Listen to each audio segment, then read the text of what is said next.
Hello, my name is Chris Sacchi and I'm the CEO of Novedge. And today I'm here to talk to you about what's really new in AutoCAD 2019. But before that, a little bit of housekeeping.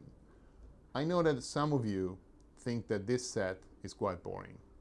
And you know what? I agree. Much better. How's this for a location? Now, back to AutoCAD 2019. There are a lot of new things in the product, lots of new features. My personal favorites: shared views, mobile apps, and drawing compare. Very useful. But the biggest change in the product that I want to talk to you about is a change in the product structure. What used to be a number of vertical products like MEP, architecture, mechanical, electrical, and so on, are now all included in one single AutoCAD. So you get all those features in one single product rather having to choose among different versions.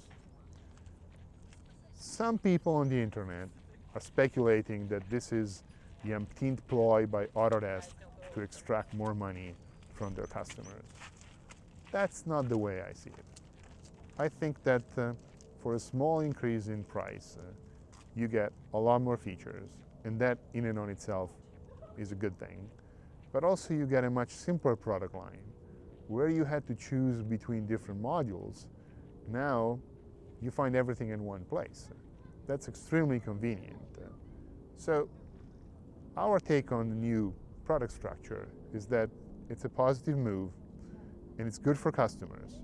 And that's why we recommend that you take a look at the new AutoCAD 2019 and you get an idea for yourself of how much more you get for a very small increase in price.